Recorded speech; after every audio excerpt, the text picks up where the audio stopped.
totally chill and It's nice. Yeah. Did you play golf today? I didn't. It's only because your bracelet says golf that I was like, did you? It would be a perfect day. That's from one of our sweet crew members on the show I just finished. Okay. That's golf centric. Okay. And that was our working title of the show. And she made bracelets for everyone that say golf. Oh, that's so sweet. How long do you keep things like that? Until it falls off. Okay. And they do inevitably fall off? They do. Okay. They either break or fall off. And then you're like, okay, we did it. I don't have to. I don't have to. You feel obliged. I don't have to. God, thank God I don't have to wear that stupid bracelet anymore. But I started wearing bracelets because people would give me these bracelets and of people, who wanted to be thought of and they would see them later and they were like, that meant so much and da-da-da. So, oh, that's very sweet. And I have a couple bracelets. I have a couple bracelets in my closet that I don't wear. But I like the day I get them, I wear them. That I still wore these guys when I visited Rwanda. Oh, and wow. these sweet guys gave me the bracelet. That's incredible. Yeah. And that one's not going to fall off. That one's, no, look, this is perilous here. Oh. This is going to. It's gonna snap at some point. So. Oh, well, I like that it's how long have you had that one? It's going on 2 years. 2 years. Yeah. I'm just okay. The germaphobe in me is thinking about the amount of dirt. Look, as sweet as that is, the men from Rwanda who gave you the bracelet, I'm like, oh man, 2 years. It was brand new bracelet. It's seen some wear and tear. I know it's not the most hygienic thing. That's okay though. But that's okay. If you're wearing a tux, you're still wearing the bracelet. You're not taking it off. Right. No one's getting you to take that off or anything. Exactly. Okay, I respect it. Yeah. I should do an intro for you. Okay, yeah. I believe so. Yeah. My next guest, the podcast episode has started, Will. I do everything out of order. It's really hard for the editors. Yeah. But just so you know, you're allowed to clear your throat here. You're allowed to burp, whatever other things, because my audience understands this is totally imperfect and we're all human. And that is a point I really want to drive home. But my next guest, I always want to look at my next guest, from. Oh, yeah. I'm going to nail one of these intros. Yeah. It's been a while for me. But okay. My next guest, from Step Brothers, Anchorman, Saturday Night Live, and the Big Money Players Network. It's Will Ferrell. Woot, woot, woot, woot, woot, woot. You're allowed to do that. I cleared my throat. You're allowed to do that. God, right out of the gate. Can you guys imagine Will Ferrell needs to clear his throat from time to time? We were only 3 minutes in and I had to clear my throat. God, is that a new record? Is that the earliest? That is the earliest someone's had to clear their throat. But you're drinking bubbles. So... Do you want a chamomile tea or something? No. We're going to be great. We don't even have that here, I don't think. But we do have a chamomile tea. Yeah. He doesn't want it. He doesn't want it. No. They're so ready to tend I know. Oh. I feel bad. Matt's the best. Don't feel bad. Should I just get one anyway? Do you want a chamomile tea? Let's just get it anyway. You want a chamomile tea? It's happening. Anything can happen here. Okay. Will. Yes. I'm so happy to have you. Oh, I'm so happy to be here. It's truly a joy and a pleasure, and we have a couple things in common. Okay. Yes. We're both tall. Yes. Okay. And we both went to USC. And that's what I thought, but I didn't know for sure. But yes. Yes, a Trojan. When did you graduate? I'm not allowed to say my age. Okay. It's Hollywood. Right. Sometime in the last 30 years. Yes. Okay. But I graduated. I graduated in 2010. 2010. Way before you. You did? Yeah. You gave. Were you a theater major? I was not. I was a biology major. Gosh, I love that. Really? Because I wasn't either. Okay, good. And I do love that. I do love that you did a whole other thing. Yeah. What was your major? Wait, what got you off track to be the world's most renowned biologist? My personality and my knowledge of biology. It's hard. Yes, it was never going to be my thing. Okay. It was never going to be my thing. It was part of I had to go study a real thing, and then I could come to California. I'm from Maryland, so yes. Okay. Yeah. And was LA like a full culture shock thing in a good way or bad way? Both. I would just say full culture shock, some good, some bad. Yep. Big time. Yep. Big time. I was like, what is this place? I once made a joke in line at the cafeteria by Floor Tower. Shout out to my old dorm. Good old Floor. They knocked it down. Did you know that? They knocked Floor Tower down. Because they knocked mine down too. Trojan Hall. Good old Trojan Hall. They knocked down Trojan Hall. I hadn't heard. A horrible, ugly 3-story cinder block building. They should have leveled it when I was there. Oh, it was bad. It was bad then. I think I didn't even want to live in Trojan Hall. Right on Figueroa. Oh, yeah. I know Trojan Hall, but they knocked it down. They knocked down both of them. What the hell is that about, that they're knocking down our buildings? But in line... But Floor. I'm in line at the cafe by Floor, and I made a joke that was like, I'm Denzel Washington's niece. And one of the lunch ladies was like, really? And I was like, oh, am I at a place where I could really be Denzel Washington's niece? And I was. You could be at USC. Yeah. People are related to people there. Totally. For real. Wait, but what did you study? I was throat clear. Number 2. Yes. We're keeping track. I was a sports information major. Sports information. Which was such a rigorous, intensive major that they scrapped it. After 10 years. Okay. They only offered it for like 10 years, and then it's sports journalism. Sports journalism. Yeah. Why did they call it information, do you think, as opposed to journalism? Because you could become a sports information director, which is the person at a college who is basically in charge of sports media. Okay. Yeah, you're the kind of chief media like an person. Executive. Like a chief marketing officer. You you handle all the interviews with the players and the coaches. You do all this stuff. So you could be either a sports information director, you could be a print journal, or you could be broadcast. Okay. So I was going to be on ESPN. Gotcha. That was my plan. Oh. I need to ask what derailed you, but your chamomile tea has arrived. Matt, our executive producer, Matt, come and make an on-camera appearance. Hi, Matt. He's got chamomile tea. He's got chamomile tea. Right there for you. It might be hot. Oh, it's not even warm. Oh. No, I'm just saying. No. Matt knows how to produce a podcast, but he cannot make a cup of tea. It looks amazing. I got 3 beverages going on here. I love it. One of them is going to clear your throat real good. I know it. Okay, so how did you get derailed? So this will be interesting to compare notes. Okay. Because I was a big athlete, jock in high school, played sports. In fact, my wife and I were just commenting on how much we miss team sports. Oh, yeah. And because she played college soccer and this, that, and the other. But so I played a lot of sports. I loved it. My dad, and I liked being funny with my friends, but I wasn't like I didn't do high school theater. I didn't do any of that. I loved comedy. Yeah. I was such a fan. But my dad, I grew up watching him as a struggling working musician. And I thought, not going to do that. No way. And I thought the merging of being like a sports reporter or a sports, anchor would be the best of both worlds. It would be more of a stable job. Yeah. But something I really like. And yeah. And then when I was done with school, I still was like, and that's when I went to see my first show at the Groundlings. Okay. And I thought, whoa, that looks like fun. And saw they had a school. And so, yeah. You say it with such disdain. Only because I was like, living back at home with a college degree, driving from Orange County back to LA, taking classes at the Groundlings, and working as a bank teller.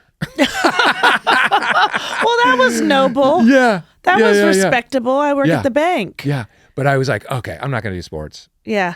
I don't want to be a newscaster. I want to be like Chevy Chase. I want to pretend to be a newscaster. Right.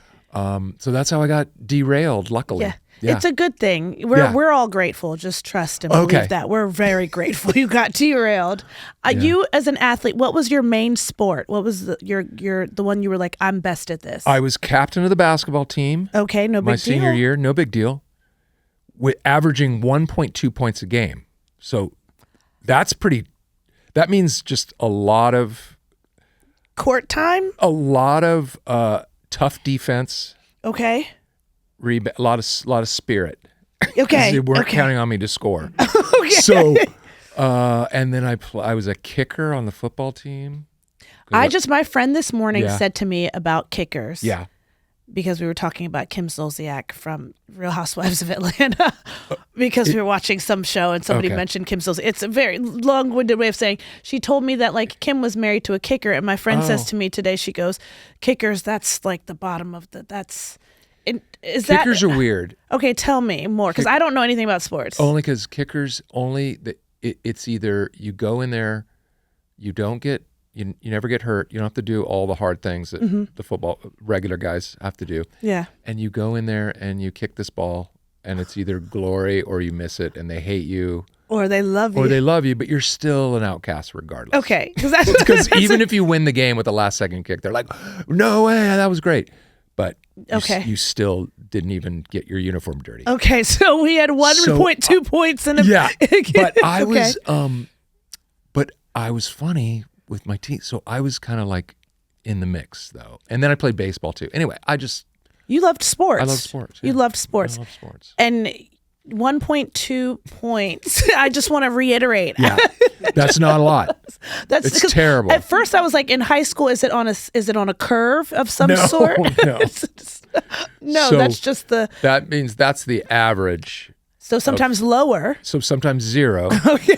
And most of the time 0, and then other times maybe 5 points a game. Okay. But I was like the 6th man. I was the first guy off the bench, and I was like always talking the guys up. Yeah. Okay. Yeah. Spirit. A lot of spirit. You said as much. Yeah. You said, though, that you didn't want to be like your dad, the traveling musician. That was tough. Right. What were you observing that was so tough about it? I was just seeing the instability of what he was doing, that he would have long stretches of, he might work at a nightclub for a year, and then all of a sudden he'd be like, well, I'm switching jobs. I'm like, oh.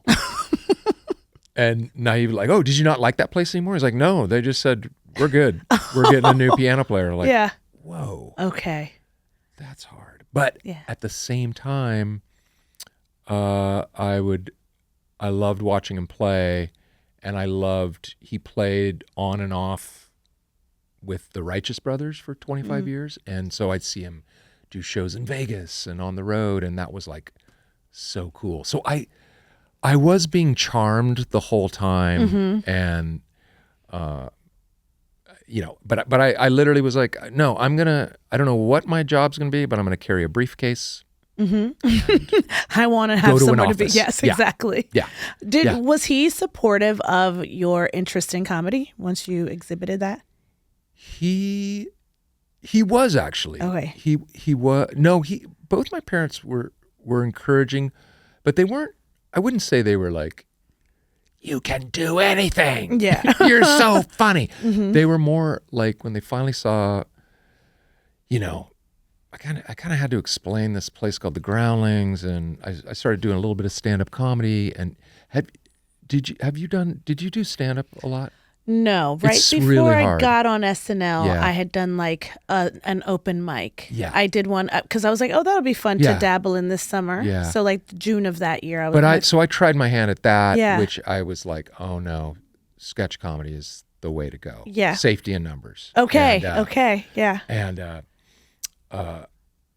And so they would come and they were like, wait, you're pretty funny. like not laughing, but just yeah. okay. Yeah, I see it. But my dad gave me the best advice ever. I went and had lunch with him one day, and I was like, so I'm gonna move back up to LA. And Dad, I think I want to really give this a shot. I don't know what that means, but I just know the Groundlings. I'm working my way up through, and I know it's a place they come look for up and coming talent. Blah blah blah. What would you say to that? He said, if it was based solely on talent, I wouldn't worry about you, which is really sweet. Yeah. He goes, but there's so much luck involved. And he's like, just give it a shot. He goes, but if you ever reach a point where you're banging your head against the wall and it doesn't feel fun anymore, it's okay to quit. He gave, yes. Oh, that's great. So it's like, if you saw it written down, it would not be an inspiration. It would not be on a calendar of, you know, the cat, just hang in there. Yeah, it would not be. Right, it wouldn't be that. There's a lot of luck. Yeah. You know? But he said, so just know that it's like, it's a bit of a crapshoot, but it's not your fault. Like, so just keep trying it and see what happens. So now some people would take that, some people might react and go, you don't believe in me? Mm-hmm. For me, it took the pressure. I was like, this is probably not going to happen. Yeah. So I'm just going to go have fun, and I can always be a substitute school teacher. Not a knock on substitute school. Yeah, Does anyone teach substitute school? And here, room? substitute teachers, they could be. They're great. No. They're a vital cog in the wheel. Important. Yes. Important. I had one tell me to be serious. And did that? You know. Well, you tried to study biology. I did. I tried because of him. I don't remember his name, but he was like, "Little girl, be serious," because we were. Were you always? So were bad? You always the cutout? You were always the cutout. I was often, but no, I went to high school and middle school with some of the funniest people who are not comedians. Some might be substitute teachers now. Some might be working for UPS. I had some of the funniest friends. Yes, same. Yeah. And I was a very conscientious class clown. Conscientious one. I would push it to the limit if the teacher was like, hey, watch it. I'd be like, you got it. Yeah. Not a problem. And I'm a good kid now. I'm good. No, yeah.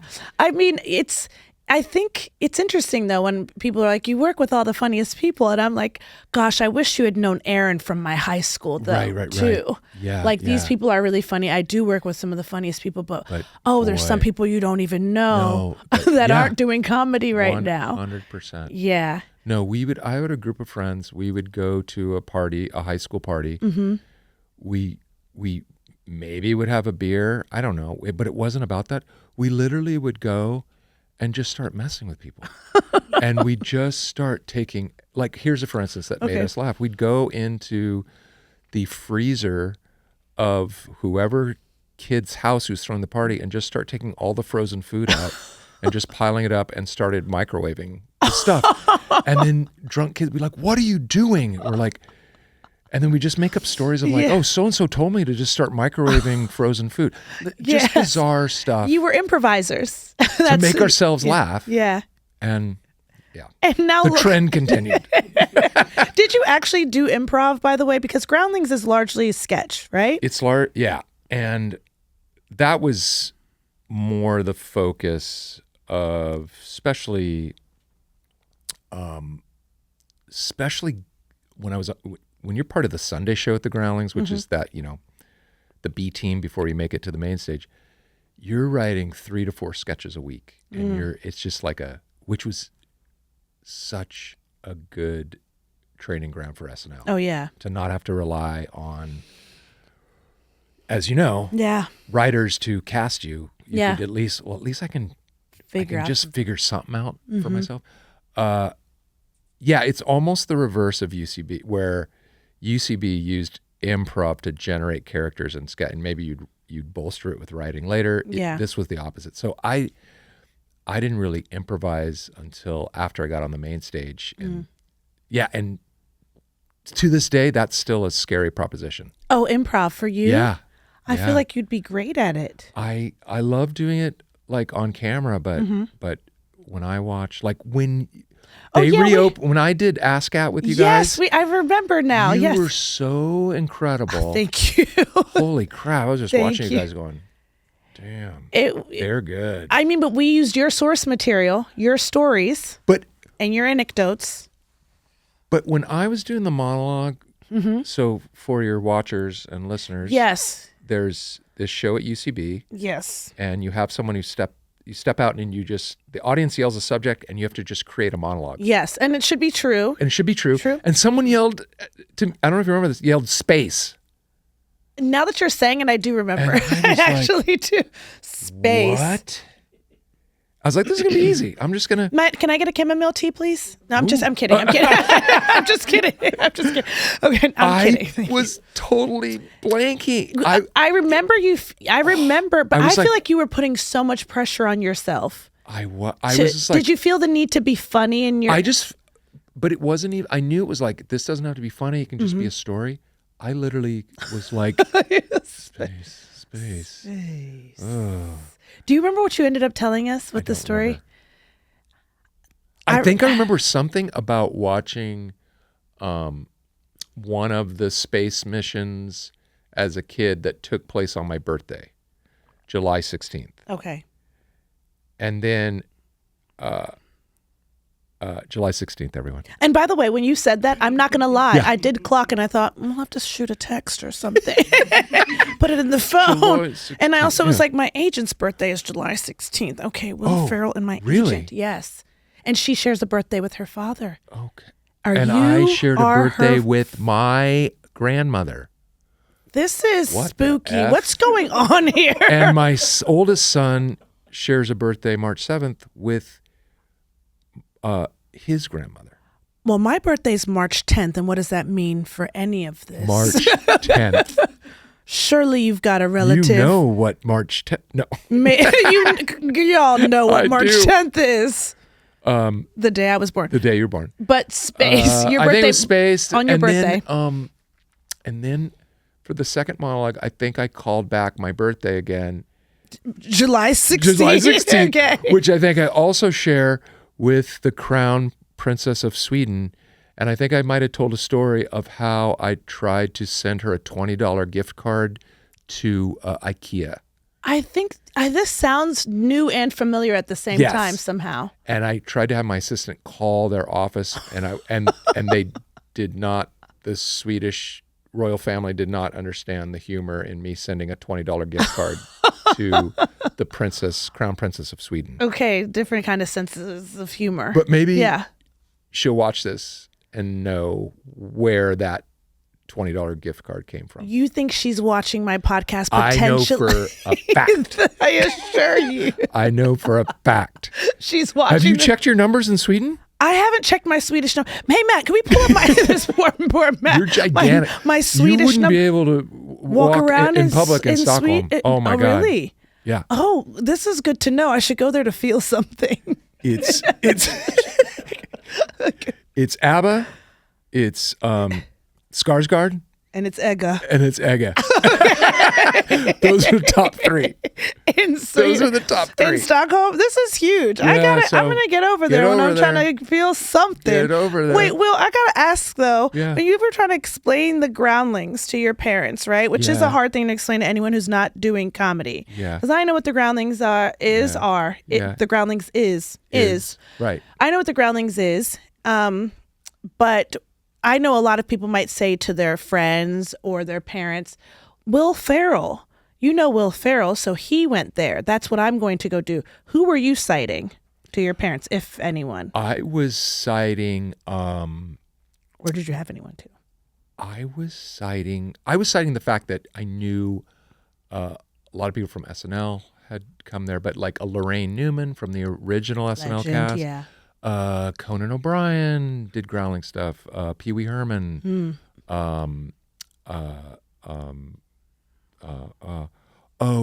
And other people. Yes. That's okay. Oh my God. That was a great list. No. There's so many more. But then subsequently, as we started taking classes, and then there was just an incredible group of people there between Chris Kattan, Sherry O'Terry, Kristen Wiig, Maya. The list. So it Lisa started Kudrow? this. Yep, Lisa. Oh, and that's thank you. So my senior year at USC, I go there to watch a show for the first time. Lisa Kudrow is on stage.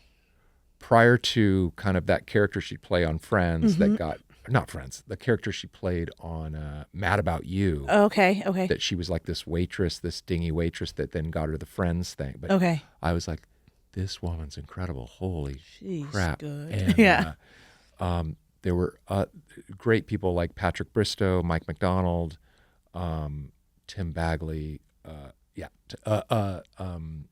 Kathy Griffin. So, and it was just this powerhouse of people. And I actually get called up on stage in an audience participation thing where they wanted people to be in. So I got picked on and thrown into like an improv thing. Yeah. And I didn't say a word. I was so You like, froze up. yeah, I was like, but it wasn't enough to scare me off. Yeah. But, yeah. Do you get nervous still anymore? Yes, but not, yeah, a little bit of nerves, but not terrible. What kind of stuff makes you nervous? Well, like when you're about to step on stage at the iHeart Podcast Awards you're in a and you're in a full speed skating skin tight bodysuit. Yes. To do a bit about how you were cut from the Olympic speed skating team. Yes. To very little laughter. There was a smattering. Were you getting nervous during? No, I was just like, oh, here we go. You could have just stepped out there in a suit and a tie. Because I even commented, because you, of course, looked beautiful, lovely. And I'm like, you'd think I'd get it by now. I don't need to, like... But then you sweetly were like, I wish I was wearing that. I kind of did. But I couldn't pull it off. I get to hide behind a crazy costume and then in a way. Yeah, but also... But yeah, so there's a little pang of nerves there. But then once I step out, I just start laughing, going, "You're like, this is ridiculous." Yeah, this it is was, fun. And that's the fun of it. Yeah, that's the fun. Yeah. But like, have you ever heard? I'm sorry. I don't get nervous so much in performance as I do meeting people. Ooh. Either like athletes, big time athletes that I've like watched, or like people in music. Okay. Yeah, things like that. I don't know. Do you feel the same way? I do get people nervous. In biology? But when I'm meeting scientists. Okay, I would be nervous and starstruck to meet Dr. Fauci. Right. I would. Yeah. I was Dr. Anthony Fauci. God love him. God love him. Not everyone loves him, but I love Fauci. I just love a t-shirt. You have a Fauci t-shirt. I have in Fauci we trust. I need to get Remember that. when he was a hero? Us? Yeah, remember when he saved us from ourselves? Yes. I'm sorry. Despite what you believe, he really did save us. Well, that's what I feel. Yes. Despite what you believe as well. And I'm just so with you on that. Yeah. And I thought, what a brave man who is really trying his best. And when he resigned, I was like, job well done, my good and faithful servant. Right. I was like, you gotta be tired. Yeah. What an experience you just had. Be tired. What an experience. His family was getting death threats. That was crazy. That wasn't okay. He probably took 2-hour naps every day for a year. And that was it. And that was all his sleep. Walk the dog. Oh, he's up around the clock. He was up around the clock and just taking 2-hour naps. Yeah. The poor man. I'm like, well done, Fauci. Yeah. I got to get an In Fauci We Trust shirt. I like that. That's funny. So I would be nervous to meet him. I met Bill Nye at SNL, but like sometimes meeting people at SNL is a little like, oh, there's that person. So you don't even have a chance to get nervous necessarily. You like look up and you're like, I'm sorry, that human is here. That's what I always tell people. That place is so unique in many ways, but you didn't have time to get nervous. Yeah. Because here was this super famous person who was thrown into your world, and they were like looking for a life preserver, and then this common ground. And by the end of the week, you were like, "What's up? How are you?" Yeah. Hugging on stage. Exactly. Always asking, "Hey, did you get much sleep last night?" You asked the host that on Saturday morning. Right. Standard question: did you get a lot of sleep? Varying answers. But I remember one host saying to me, "It's my second season." I remember one host just wanting to thank them for doing my sketch, and they were like, "Sorry if I was weird. I was so nervous, and I just wanted you guys to like me." And I was like, "You just won 15 Emmys 2 weeks ago." Yeah, right. And I really was like, "You are worried about us liking you? You're a star, darling." I know. Like, what are you?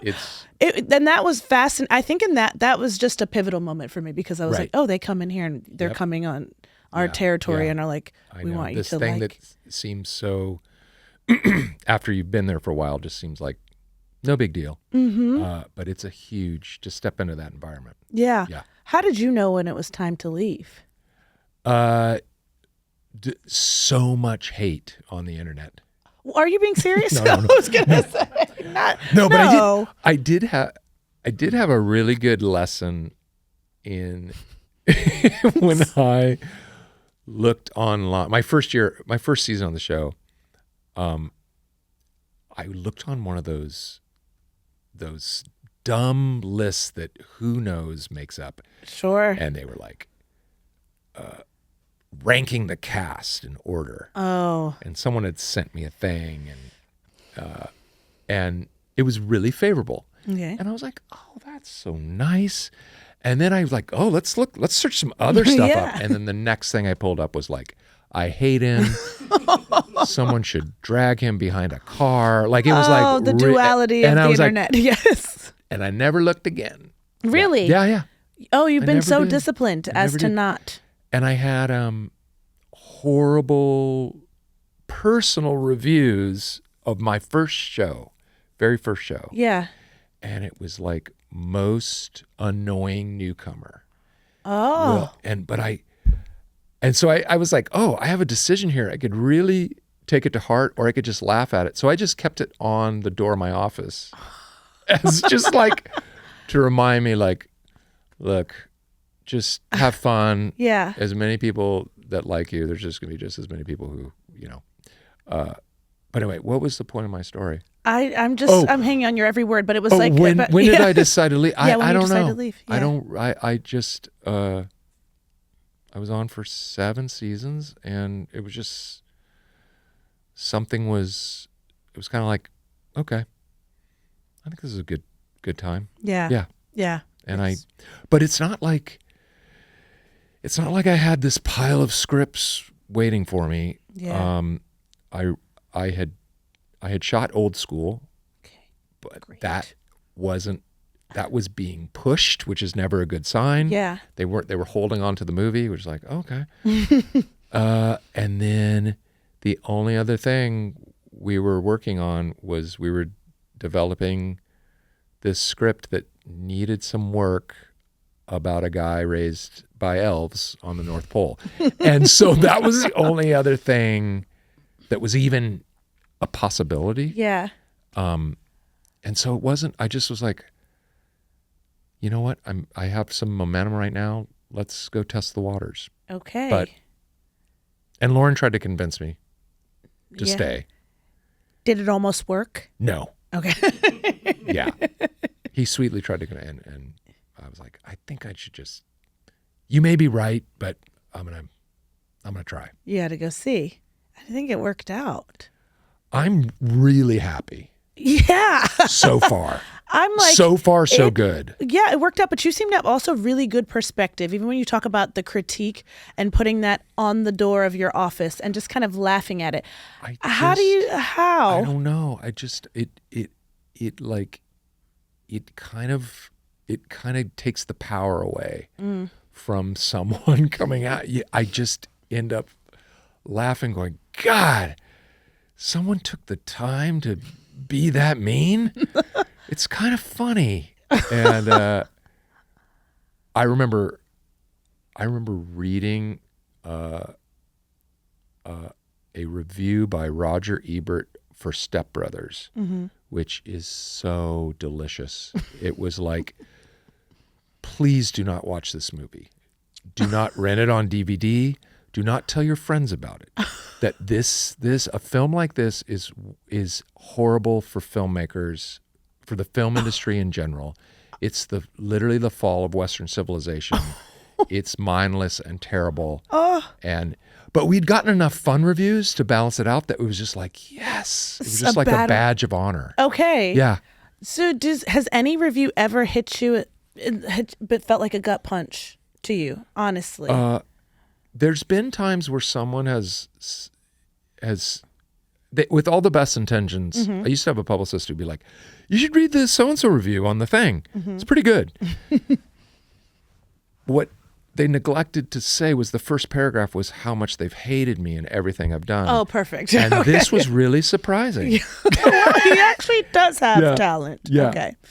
And then I once read a review of 40-Year-Old Virgin. I saw that, and because Steve Carell, when we were making Anchorman, was talking about the premise he had of this idea of a guy who's still a virgin at 4. I'm like, oh, Steve, that's hilarious. Anyway, Steve goes off. He makes the movie. I see there's a review of it. And I'm like, oh, I want to read. And it once again, it started with how much this reviewer hated me, and that Steve Carell, who showed up in Anchorman, and so I was once again I was pleasantly surprised. However, like this weird guilt by association. Yeah. But Steve is actually amazing performer and actor, and this movie is phenomenal. And I was like, wait a minute, how did this happen? So, so I've learned to just stay away. Yeah. Okay. Yeah. Grain of salt / stay away. Are you able to stay away? I am, just because it's like, it's too risky. Keenan once told me all the opinions and stuff really early on. He's like, noise, it's noise. And I was like, wow, you guys just have sort of like I think the part of me that wants to be like a good student and it's resonating in the past has been like, you want to know what people are thinking. But I love the notion of just, I know you kind of do. You want to kind of know what's out there, and and then you're quickly burned. Yeah. And then you just don't let it though. You put it on a door and go, this is funny. Yeah, exactly. Were you a person who had like goals growing up, like proper, I've written out my goals? No. Not your thing. I didn't. Like the 5-year plan. Yeah. No. None of that. No. You just followed the fun. I just kind of, the one thing that I did, I guess it wasn't a goal, but it was a feeling that I decided to remember and follow, was in high school. Once again, back to, I didn't do theater. I didn't do any of this stuff yet. Loved making my friends laugh. Loved coming to school with a lunch pail as a senior, as an 18-year-old young man, for no reason. Like a Peanuts lunch pail. Okay. And then just sit and eat my lunch out of a lunch pail. Just to make, or come in a weird outfit. Or one year, buddies, we started, I don't know if your high school were big into clubs, but they had club day. Not a ton, no. Okay. Yeah. And we decided to start our own club called the Reptile Club. Say more, please. And everyone got a reptile nickname and a laminated card. And were there actually reptiles involved? No, there were no reptiles. Very good. But we had one meeting and we showed a film strip on like the Komodo dragon. Okay. And we held a reptile club dance.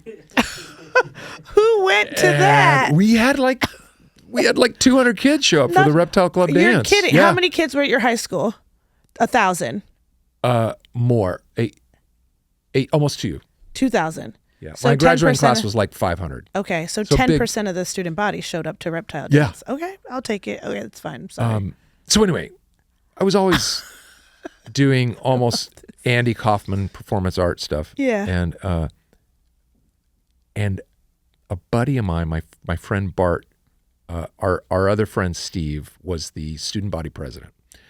And he was trying to sell, there was a campaign to sell senior class t-shirts to raise money for whatever the gift the senior class was going to give to the school. Always leave behind, a brand new marquee or something. And but the t-shirts weren't selling, so he was like, "Can you, there's always like one day a week morning announcements, like in between first and second period.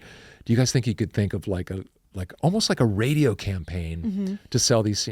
So Bart and I started writing these sketches. They were radio sketches. We were doing like character voices. We were making fun of students and teachers. And it became this big hit.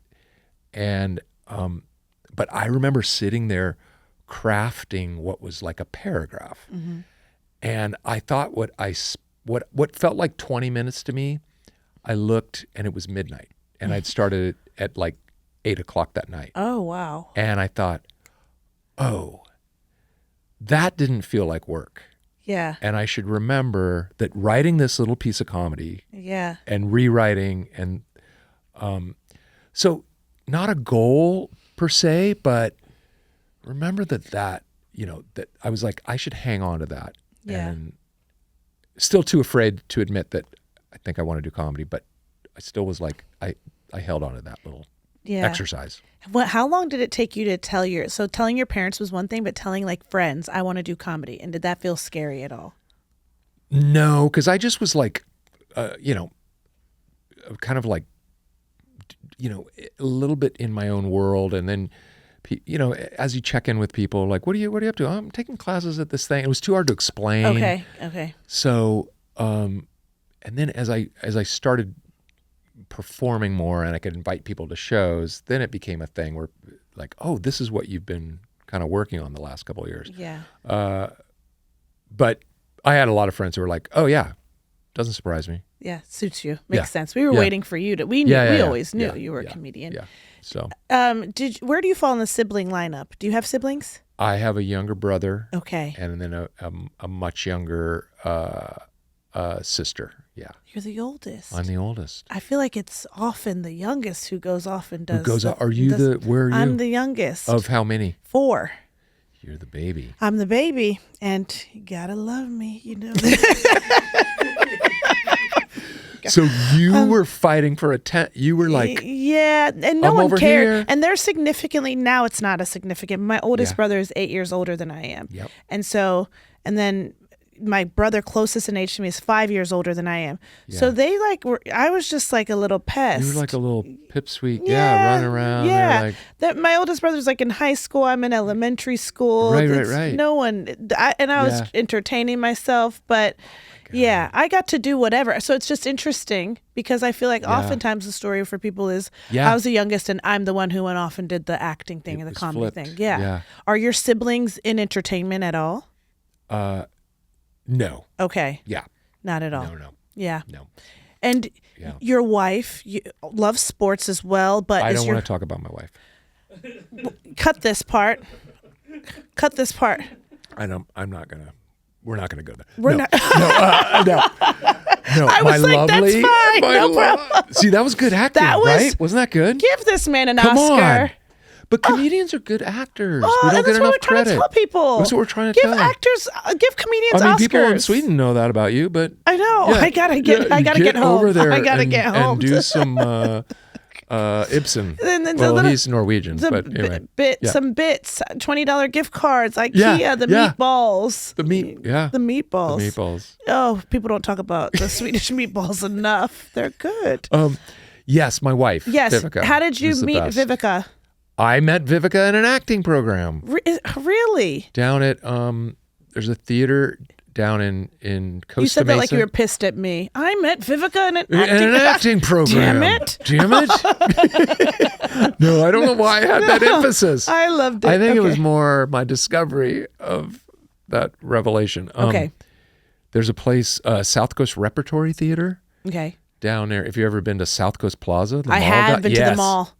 I've been to the mall. It's a fabulous mall. That's a gorgeous mall. We've got to revive malls. Yep, I know. Did you hang out at the mall when you were growing up? Loved it. Me too. On a Friday night to get just dropped off at the mall? I would just go. My brother and I would take public transit, go to the mall.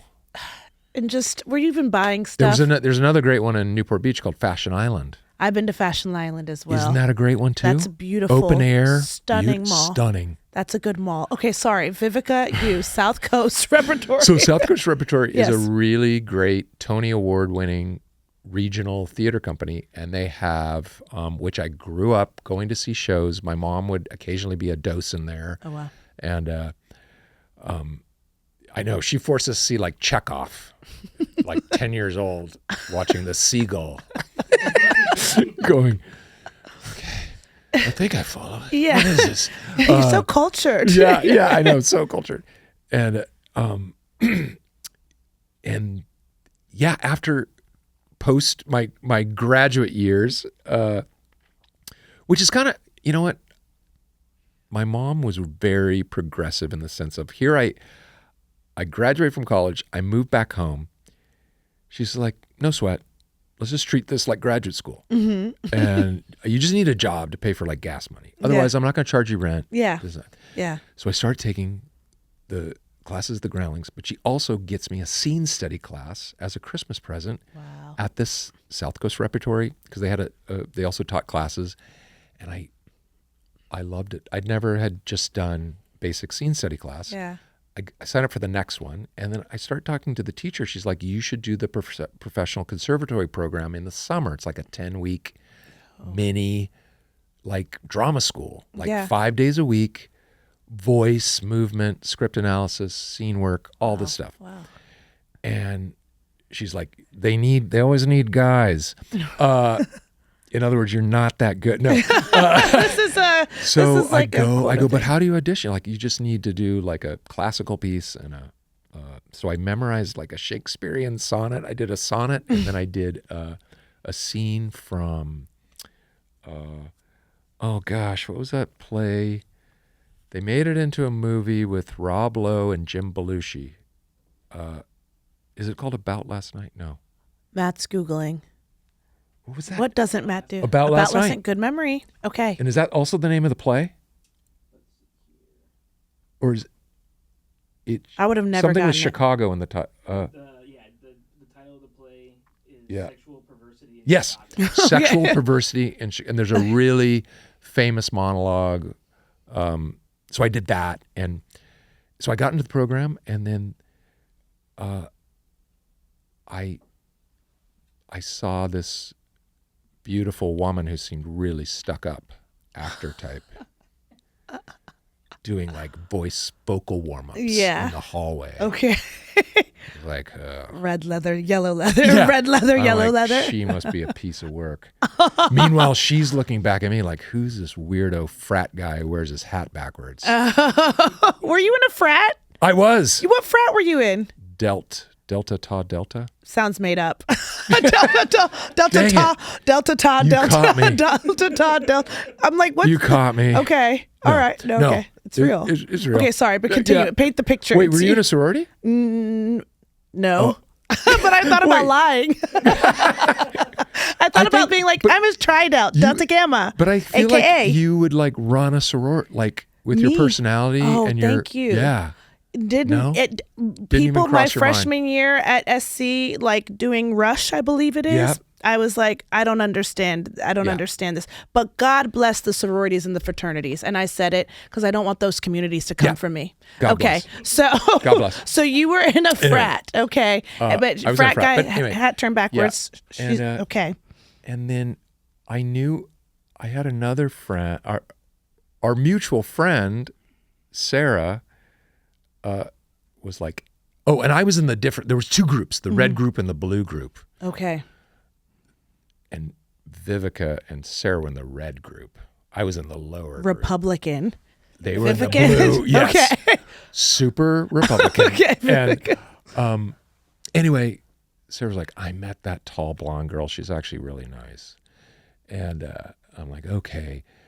Anyway, we later became friends, dated, and we've been married for 25 years. Incredible. Yeah. But we met there, and then it was like such a strong connection that it kind of scared us off. So for 5 years, we were just friends. Really? And kind of said hi to each other here and there, checked in on each other, but we're just literally like dated other people, and then we circled back to each other.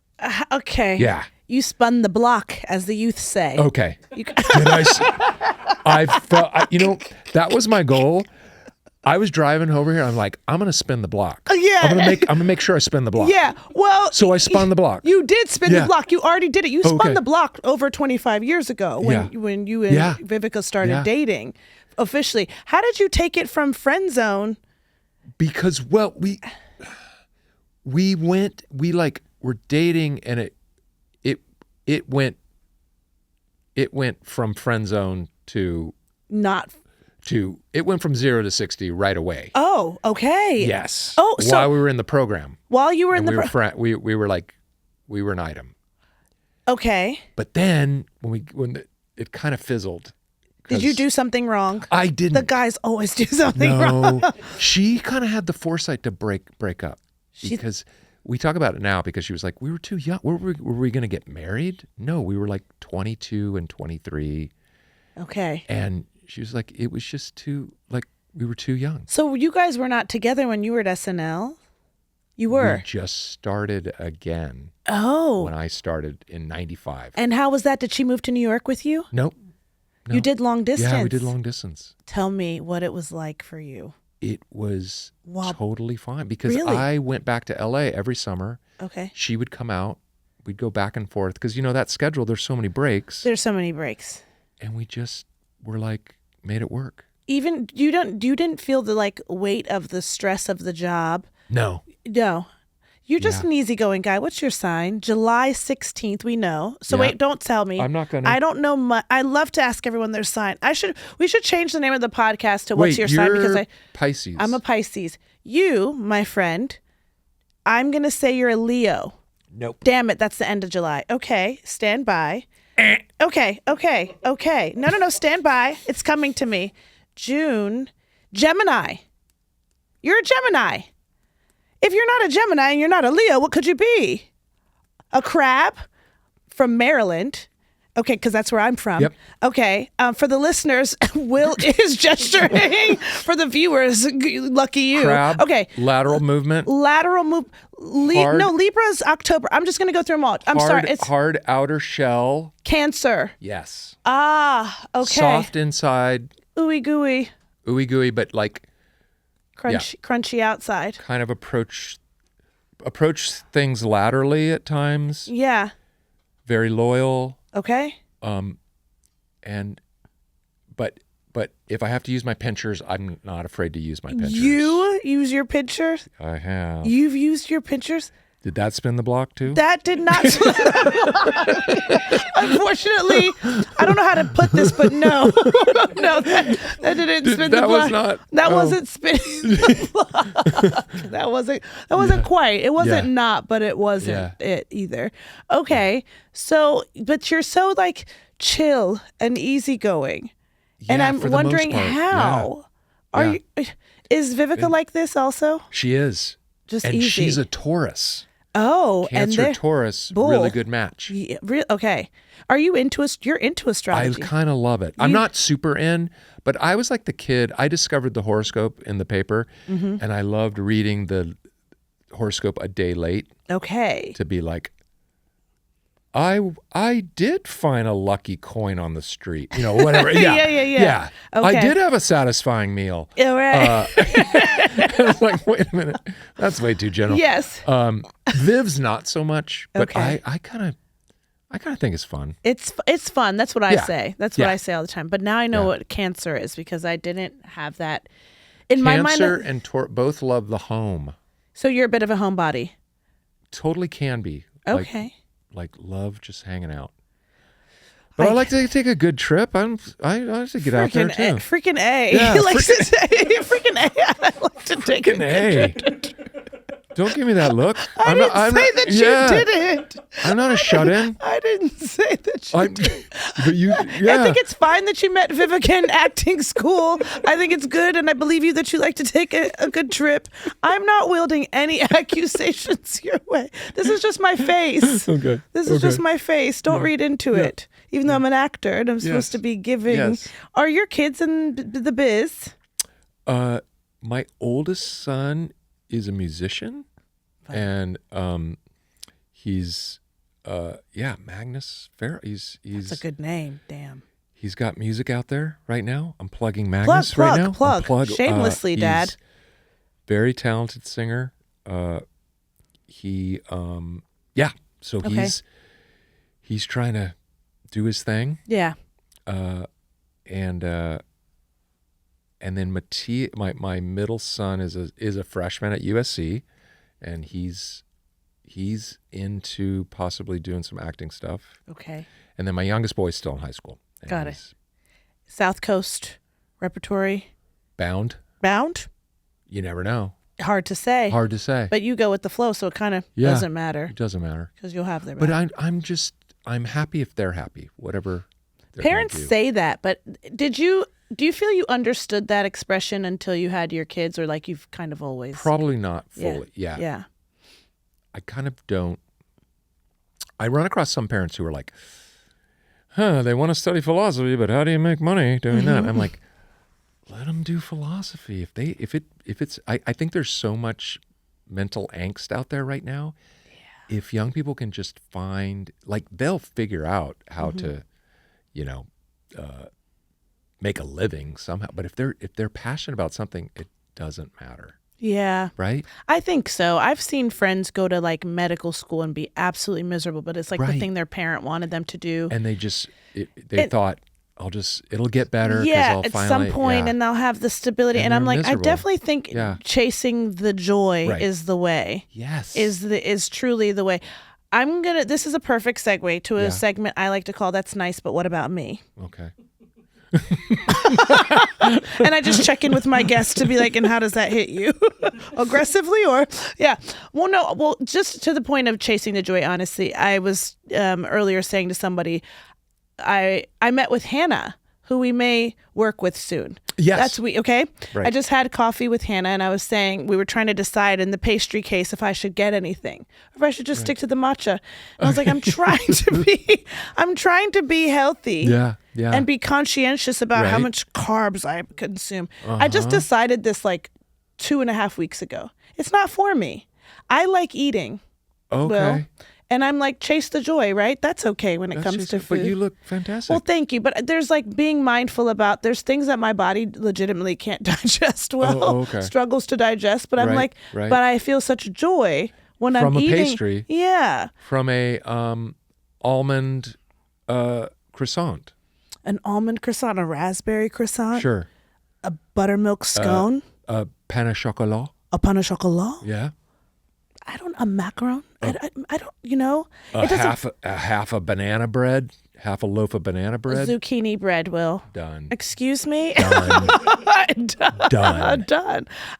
So I think you're on board. So I guess the question has been answered in that it's like, just enjoy, right? Right? No. Okay. No. No, I was trying to think of, is there any reason not to just enjoy? I can't think of it. Find one, right? Yeah. I was like, I've been curious about different personality types. Yeah. And like, what is it to be a person who's like, I eat super healthily. Yeah. Like I'm structured. Like I'll well, often this forget is to weird because Yes. I'm in a stretch right now Yeah. where I'm eating very healthy. I'm trying to eat really healthy. I knew you were the person to ask. It's like I knew cosmically. Okay, tell me what this is. Tell me. Just because my wife was on this really health, and I saw how it was literally, she was in just a better, like it changed everything. Yes. And I was like, should I try that too? And so, I'm doing this whole little kick right now. Now, understand, you're looking at someone who's, I've had to work out just to look fat. Like everyone who meets me, I've had a whole career of people going, you've lost weight. I'm like, no, I'm the same. I just look fat. I don't have good angles. I swear. Will. That everyone who comes up to me is like, you've lost weight. I'm like, no, I'm the same. I just got a fat face. Stop. And, so I love fitness. I love going to the gym. I've run 3 marathons in my life a long time ago. Okay. So I don't mind it. So, yeah. It's making you feel better. I think that's why I was curious about it. I'm like, what are the people who are like more structured about their eating? Yeah. And are more mindful, and like Vivica's on this kick, right? And it makes her feel better. I'm like, is this gonna make me feel better? But then I'm like, I want my snacks. I don't know. There's a balance, right? It's such a lame answer, but yeah. Yeah. Right? Is that really what you believe? Yeah. Yeah. Okay. I'm not just saying it. I'll take it. I'm so disappointed by. Should we just stop now? I guess this is the end. I guess this is it. Do we even put this podcast out? Let's can this one. I feel like I ruined it. I didn't have anything really super insightful there. I think you said lots of good things. I think people are going to enjoy this. We were just in New York this past week. Yes. I was like, we were?